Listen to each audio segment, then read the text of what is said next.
한미 동맹을 더욱 튼튼하게 해서 미국의 전략 자산을 상시 순환 배치를 해서 북한의 핵을 억제하는 억지력을 높여야 된다고 생각합니다.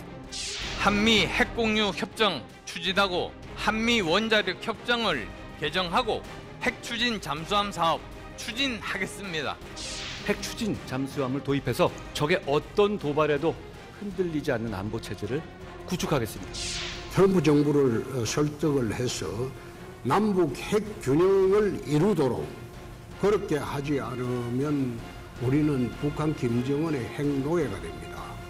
경제는 먹고 사는 문제지만 안보는 죽고 사는 문제입니다. 예, 특히 국민의힘 후보들이 많은 입장을 내고 있고 물론 온도차나 뭐 방식 이런 것들은 좀 차이가 있습니다만 지금 저런 주장들은 그 미국과의 협상에서 어떤 영향을 미칠까요? 일단 이제 네 분의 국민의힘 후보가 핵을 얘기하는 이제 전제 이 상황을 조금 저희가 이해할 필요가 있습니다. 일단 김정은은 6차례 핵실험을 했고요. 7차례 이제 핵실험을 지금 준비하고 있습니다. 그리고 푸틴 대통령과의 정상회담을 통해서 핵 추진 잠수함 핵 기술을 많이 지금 전달받고 있습니다. 이 국경을 맞대고 있는 국가가 핵을 갖고 있으면 인접 국가는 핵 불안을 느낄 수밖에 없는 거죠. 그게 중국 64년에 핵실험, 74년에 인도, 89년에 파키스탄이었거든요. 이 한국 국민들 여론조사를 하면 74%가 올 1월 KBS 조사에서 핵에 대해서 불안감을 느끼고 무장에 대해서 찬성 의견을 나오죠. 그러나 이제 핵이라는 게 뭐 갖고 싶다고 갖는 것도 아니고 국제사회에 또 제재가 만만치 않거든요. 그래서 네 분 중에 지금 들어보니까 김문수 후보는 확장 억제 기존 전략을 좀 강화하는 거고 세 분은 이제 핵의 어떤 공유 또 뭐 추진을 하는데 뭐 저 문제를 가지고 이제 미국하고 협상의 1단계에서는 한미 원자력 협정을 개정해야 되거든요. 원료가 있어야지 핵을 만들거든요. 그게 이제 일본이 1988년에 미일 원자력 협정을 개정한 건데 그때 일본 사람들이 돈 많이 썼거든요. 그러니까 아마 저거 한미 원자력 협정을 개정하려면 트럼프의 방위비 아마 상당한 지불이 있기 때문에 예. 어느 것이 이제 국익에 가장 부합하는지를 저희가 따져봐야겠죠. 다만 아까 홍준표가 안보 핵은 죽고 사는 문제라는 표현을 썼으니까 저 문제가 우선순위에서 뒤로 물리는 것은 조금 그렇지 않나. 그래서 저 문제도 상당히 중요한 관점에서 미국과 협의를 시작을 해야 된다고 생각합니다. 예. 저는 이 문제를 계속 추적을 해왔습니다. 사실 이게 윤석열 정부의 잔재입니다. 미국의 이 한미동맹을 가장 중요시하는데 한미동맹의 기본은 해구산입니다. 근데 그 해구산이 불안해서 핵무장론이 나온 거고 그것을 윤석열 정부와 우리나라의 조선일보는 23년 1월부터 거의 공동으로 계속 바이든 정부가 경고를 줌에도 불구하고 끊임없이 해왔거든요. 그럼 저분들이 왜 저러느냐 하면 기본적으로 저는 안보 포퓰리즘이라고 생각합니다. 그러니까 기본적으로 국민들에게 강한 것을 보여주고 국민들은 불안하니까 북한도 핵을 가지는데 우리도 핵을 가지는 단순한 논리로 저는 충분히 이해가 갑니다. 근데 예. 그거를 저는 선동하는 수준이라고 생각을 하고요. 선동이다. 근데 최근에 이제 엘브리치 콜비라고 국방차관이 되셨습니다. 그분이 이제 여기 들어오기 전에 한국에 미군이 출소하게 되면 뭐 핵무장을 막을 방법이 있겠냐 이거를 거의 금과 옥조로 생각을 하는데요. 우리는 개방형 동산국가 정책을 하게 되면 불가능하고요. 일본의 예는 일본이 절대로 핵무장을 다시 하지 않겠다는 걸 엄청난 신뢰를 수십 년 미국한테 줬기 때문에 그나마 지금의 농축을 포함한 핵 잠재력의 핵의 평화적 이용이 가능했는데 지금은 우리나라가 전 세계에서 특히 미국에서 핵 무장 국가로 가능성 있는 위험한 국가 3위입니다. 이란, 사우디, 한국입니다. 지금은 오히려 핵의 평화적 이론 그 이용도 못하게 하는 저는 아주 잘못된 차고의 저는 인기 영합적 잘못된 공약이라고 생각합니다. 그 위험천만한 사실 주장이고 발상입니다. 저게 바로 얼마 전에 트럼프 대통령 백악관에서 입장을 분명히 발표를 했어요. 한국의 핵무장을 정면으로 반대하는 입장을 냈습니다.